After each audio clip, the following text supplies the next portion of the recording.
Hey, everybody. Today for you, podcast number 76. Today's podcast is titled, How Bad Do You Really Want It?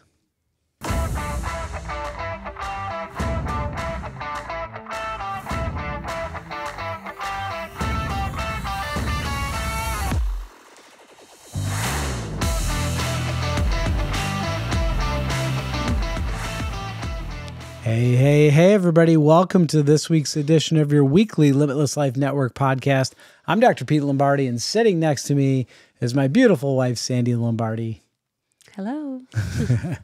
And this is the Limitless Life Network podcast, where we flesh out the limitations that are preventing you from reaching your goals and living the life that you were called to lead. And I always like to start off the podcast by thanking you for listening. Thank you for taking some time out of your day, whether you're driving in the car or just have some free time for just tuning in and catching the podcast. Shout out to somebody that has now become a raving fan.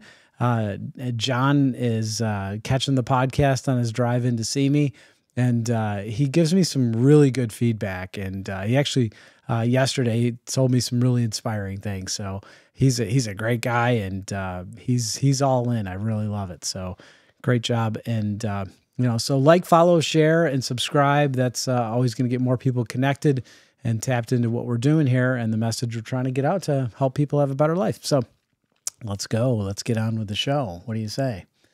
Fired up about today's topic? I am. Yeah, I think it is a good one. I think this one is a really, if you can get your head around today's topic, you're going to make some significant changes. You're going to make some pivotal changes, and you can also help other people along the way too. So that's always good. So yeah, today's topic, we kind of just spun this up out of recent just happenings, right? With different people. Yeah. And, part of the things that we talk about are just real things that are happening in our own lives. And your own life, believe it or not, has a lot of story to it. It's quite a testimony in of itself, but there's all kinds of I guess, information or content in your own life that is applicable, because we're all trying to live this life and do a great job. And it's easy to kind of pick things apart and figure things out, especially if you talk about it with somebody that I think lessons, right? Yeah. There's so many lessons. Yeah. We're brainstorming. I'm like throwing it out there that this was a conversation I had with someone that I'm like, right back at me, like it's exactly what she said. Yeah. Right back at me. There's times when I'm this person too. So yeah. So the old adage, right? If you point one finger, there's always three pointing back at you. Yeah, it's so true, so true. So let's get on with it. How bad do you really want it? The first one is what? Quitters always lose. Yeah. So recently, I've had people that are, I guess, interested in getting started and doing something, but they don't have any staying power and they quit. And, it's always boggled my mind that somebody goes out of their way to reach out for help, and yet they just don't have any staying power. They quit at the first opportunity of any type of difficulty. And, a couple of things we were talking about as we were discussing this particular situation is like this person didn't do the background or the preparation to set themselves up for success. And part of it for me, I was like, well, we gave them like a little bit, maybe we didn't give enough, but like if you're going to attempt something, then it's on you to research and ask more questions if you don't have the whole picture. And, before we jump into things, we're getting a lot of guidance and direction before we take that first step. So I think that's a big part of it. It was making sure you're really prepared for what you're about to jump into. Yeah, well, we've talked about it on the podcast before, and that is initial enthusiasm. So you oftentimes hear about all these great benefits of something, and you want those benefits. But what it takes to get those benefits you don't realize that there's actually some strategy, there's some knowledge that you have to gain, and then you have to actually put it all into operation. So oftentimes people are ready, fire, aim, right? They're excited, and then they just go, and then they try to figure it out, and then it's a mess, so they just quit. Yeah. Well, and another point there about quitting too soon is we have to be patient for the results, right? Like, how long have we not done something? We can't expect within a week, 2 weeks, 3 weeks, 4 months, whatever, to maybe see the results we are watching in someone else that we would like to see in ourselves. Like, you have to have patience for it. Yeah, and it's I work with a lot of different people on this very thing, and it's like you can almost tell that they have a time limit. Yeah, they They have this preconceived time limit that they don't even realize, but you can tell when their patience is running thin and they're losing their enthusiasm, and they're just looking for the next exit where they can get off the merry-go-round. Yeah. And you don't realize that you don't change a behavior and a habit overnight. And habits and behaviors really don't start to show their true benefit until sometimes years. Yeah. Years down the road that you really notice a significant difference from where you once were. Because the changes are very gradual oftentimes, and those are the best changes, because you usually get in bad shape gradually too. So right. Yeah, all right. So that brings us to point number 2: the cost of deferment. Yeah. So this came up. This idea, we were just preambling about this before we got on the podcast here, and we were talking about a reel that my buddy Dr. Janopoulos just did on VO2 max. So this VO2 max is probably one of the best biological assessments that you can do on someone to determine longevity and overall health and fitness. It's a marker that you can't cheat it, and you can't pre-game it. What I mean by that is you can't just work out really, really hard for a month and make a significant change in your VO2 max. No cramming for this one. Yeah, this is not one. You can eat really clean for 2 months and change your blood sugar levels and improve that and make it look good for a test. But VO2 max is something that takes, it's really a picture of years and years of your effort as far as exercise goes. And it's not, there's no quick fix to it, but it's a really great reflection of your lifestyle. So I guess when we were talking about this, it made me think of the cost of deferment. And I was talking with my trainer about a client that he interviewed with, and this gentleman is my age, and roughly my age, and he's definitely overweight, maybe 100 pounds overweight. And my trainer said that, you really need to fix some other things before you start personal training. You can start exercising, but because you have let yourself go for so long, you've got to get yourself healthier. You've got to start the process of shedding weight. So you need to work with a nutritionist. You need to do meal planning. You need to fix that component first before you can start venturing down the road of personal training. If you can show me you can do that, then we can talk about that.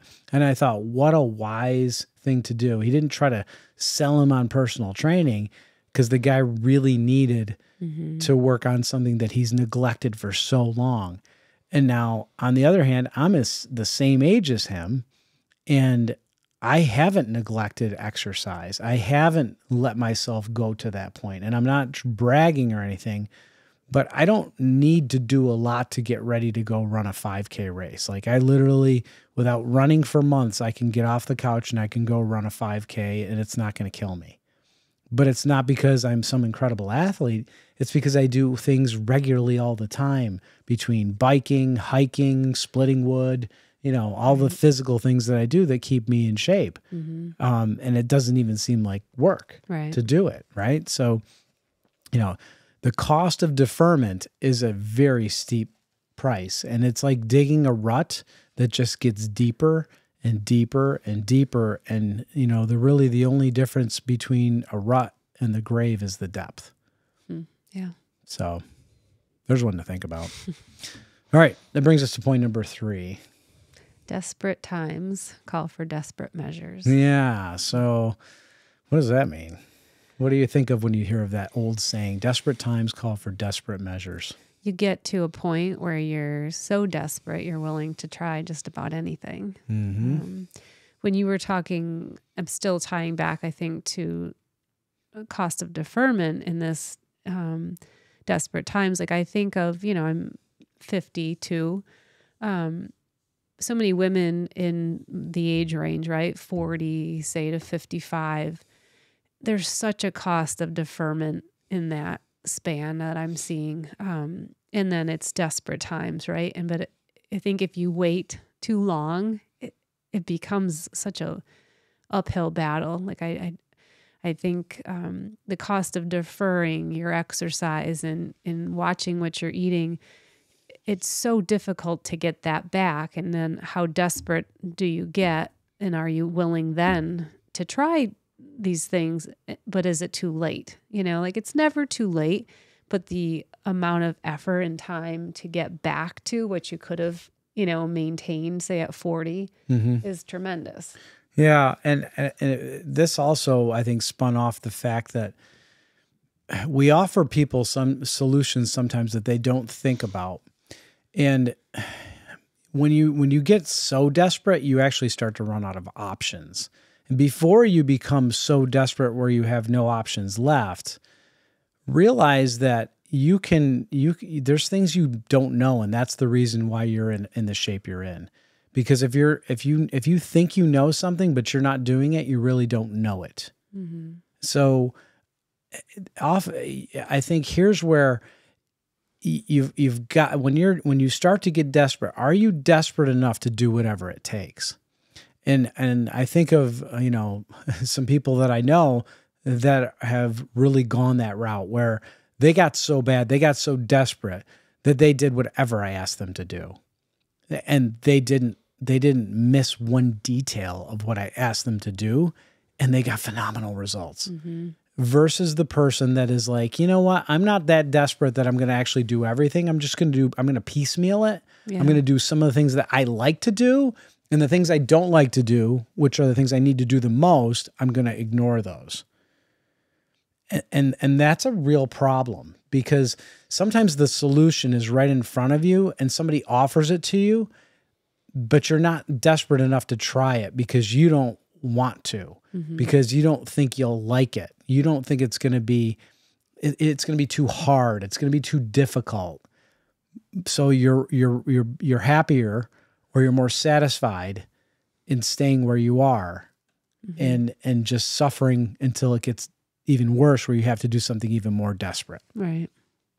So I think that's really where we got that to that point. Yeah.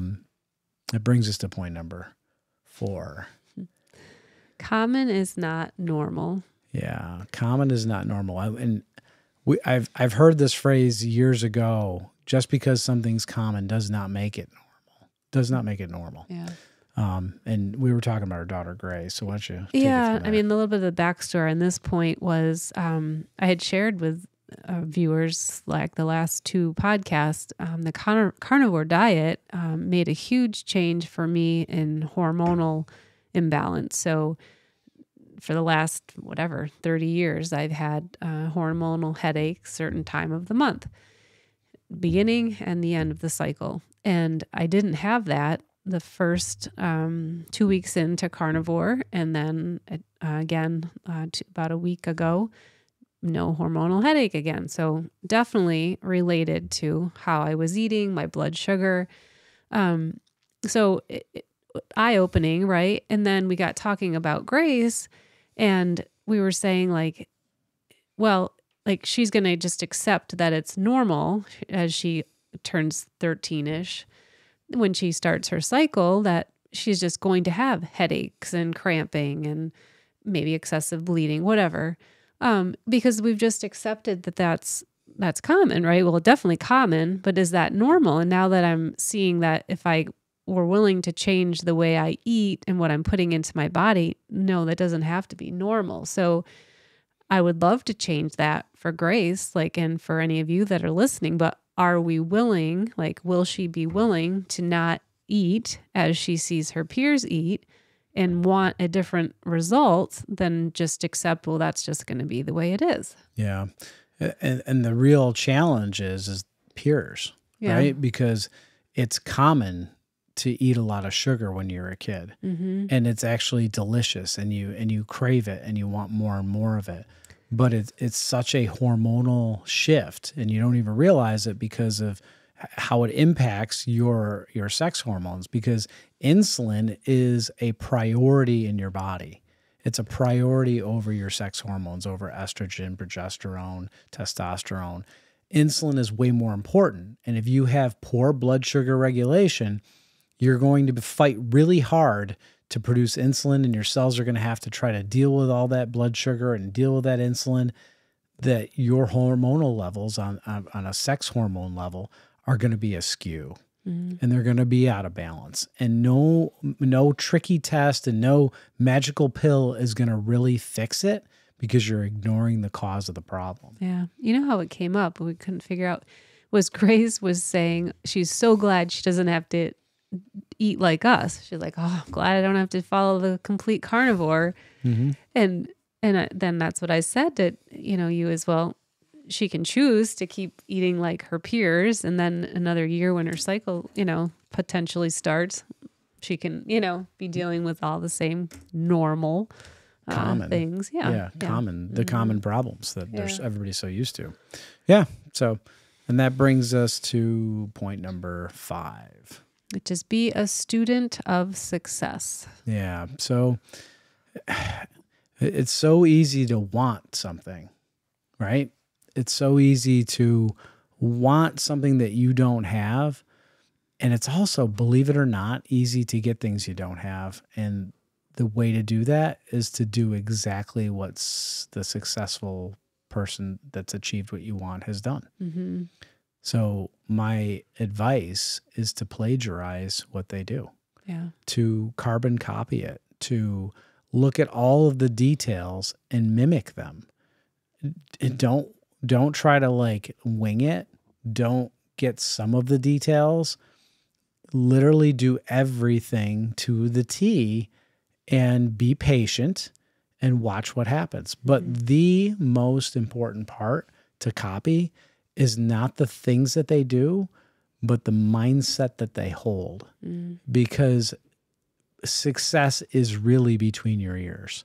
And you have to believe something in your mind's eye if you're ever going to achieve it. So very true. Yeah.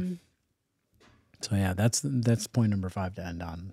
So that's great. Take that one. Take that one all the way to the bank. All right. That's all we have for this week's edition of your weekly Limitless Life Network podcast. Tune in each and every week to stay connected, to be inspired, and keep moving toward your best life by stripping away your limitations. We'll see you back next week.